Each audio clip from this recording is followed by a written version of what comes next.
मैं छत्रपाल सिंह गंगवार जो लोकसभा का सदस्य निर्वाचित हुआ हूँ, ईश्वर की शपथ लेता हूँ। जय हिंदू राष्ट्र, जय भारत। हाँ तो साहब, आज का वीडियो क्या डाला कि कुछ लोग इनबॉक्स आ गए, मेरे प्यारे बदतमीज भाई मेरे, कहने लगे तू इस पर नहीं बोला जो बरेली के भाजपा के सांसद गंगवार साहब ने जय हिंदू राष्ट्र बोल दिया। चलो भैया बोल देता हूँ, दिन में 2 वीडियो बना देता हूँ। तुमने अब उड़ता तीर उल्टा उल्टा भाला पकड़ा है ना, तो उस पर बना देता हूँ। और कुछ भाइयों ने लिखा कि सर जय भीम और जय मीम का मतलब है MIM, यानी मजलिस इत्तेहादुल मुस्लिमीन। ना ना ना ना ना, ये नहीं है। अगर MIM का मतलब मजलिस इत्तेहादुल मुस्लिमीन होगा, अरे भाई वो तो रज़ाकरों की थी। उसी MIM को टेक ओवर कर साहब के दादा हजूर ने उसको भारत के लोगों को मूर्ख बनाने के लिए AIMIM कर दिया, ऑल इंडिया मजलिस इत्तेहादुल मुस्लिमीन। वो तो देशद्रोहियों की थी MIM, जिसको इनके दादा हजूर ने अडॉप्ट किया, जिनके टकने तोड़ तोड़ के धक्का मार के जिनको पाकिस्तान बॉर्डर के पार फेंका गया था। MIM तो ये मजलिस इत्तेहादुल मुस्लिमीन बोल ही नहीं सकता, असंभव है। इसका मतलब उतना ही है क्योंकि इसको भी पता है कि इसके चाहने वालों में कितनी अकल है।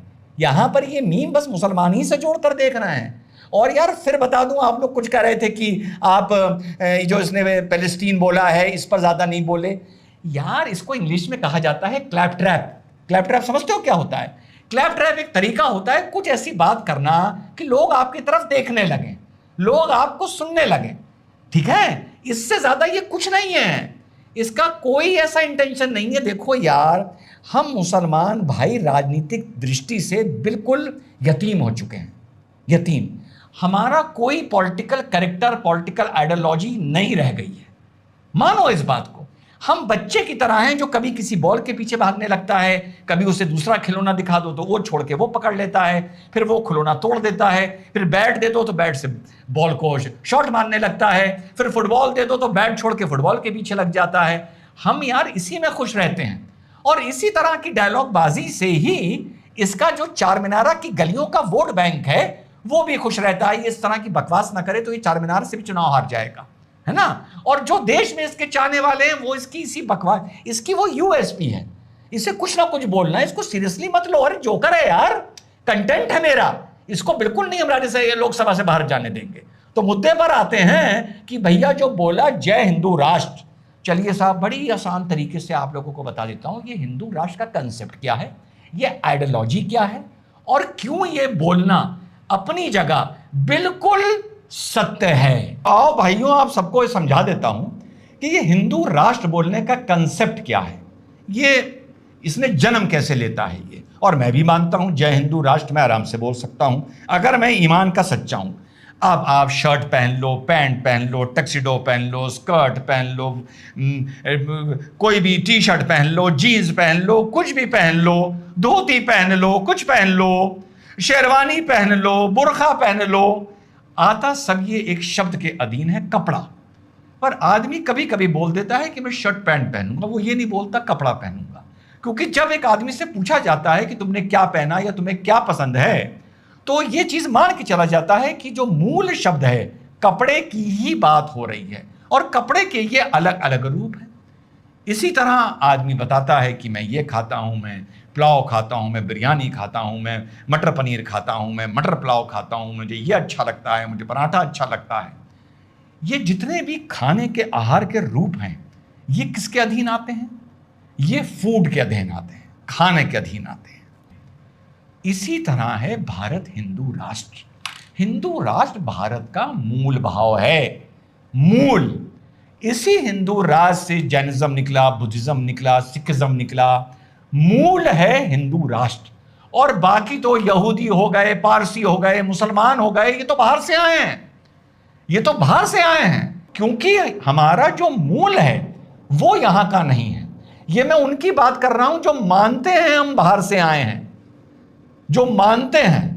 और जो नहीं मानते हम बाहर से आए हैं, हम यहीं के थे, लेकिन हमने इस्लाम का पैगाम, इस्लाम की तलवार, इस्लाम की सोच, जो भी मान लो, जिसी चीज से इंप्रेस हो गए या किसी चीज से फट के अपनी फटी में किसी लाभ के लिए, किसी ज्ञान के लिए, किसी भी चीज के लिए हमने इस्लाम को अपनाया, तो उनका भी मूल हिंदू राष्ट्र होगा।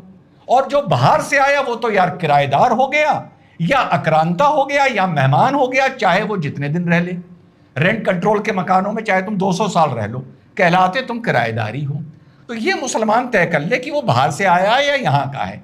बाहर से आया है तब भी हिंदू राष्ट्र के अधीन आएगा, सनातन राष्ट्र के अधीन आएगा, और यहां का है और कन्वर्ट हो गया, चलिए कोई बात नहीं, मैं उसके डिटेल में नहीं जाता, वो भी हिंदू राष्ट्र के अधीन आएगा। सिख भी हिंदू राष्ट्र और सनातन राष्ट्र के अधीन आएंगे, बुद्धिज्म भी इसी के अधीन आएंगे, जैन भी इसके अधीन आएंगे। भारत एक हिंदू राष्ट्र था, है और रहेगा मूल भाव से। अब आप वैसे ही हरकतें करते हैं कि पेड़ कहे मुझे प्रकृति के नाम से प्रॉब्लम है, कमीज कहे कि मुझे पोशाक नाम से प्रॉब्लम है, कानून कहे कि मुझे संविधान नाम से प्रॉब्लम है। बिल्कुल आसान भाषा में आप लोग को बता दिया। ये जब कहेंगे तो बेवकूफी लगेगी ना।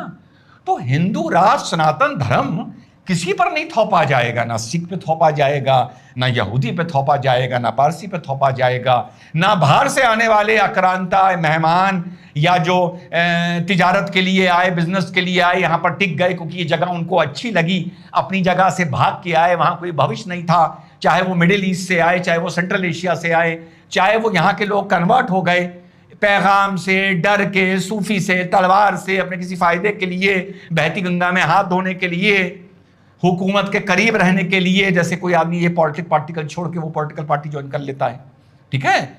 लेकिन हम सब हैं हिंदू राष्ट्र के अंदर, हम पर कोई नहीं थोपेगा हिंदू राष्ट्र का सोच।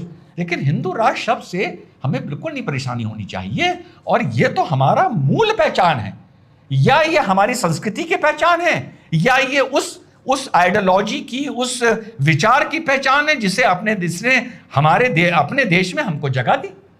तो हिंदू राष्ट्र इस देश का प्रतीक है, इसका अस्तित्व है, इसकी पहचान है। भारत में हर आदमी के रहने वाले की मूल पहचान है हिंदू राष्ट्र। उसके अलावा अपना अपना मजहब, अपनी अपनी मानता, शान से जियो, किसी से ना डरो, तुम्हारे ऊपर कोई बात नहीं थोपी जाएगी। लेकिन हिंदू राष्ट्र शब्द से का विरोध करने का तुम्हारी इतनी औकात नहीं है कि तुम विरोध करो, और तुम्हारी इतनी हैसियत नहीं है कि तुम विरोध करो।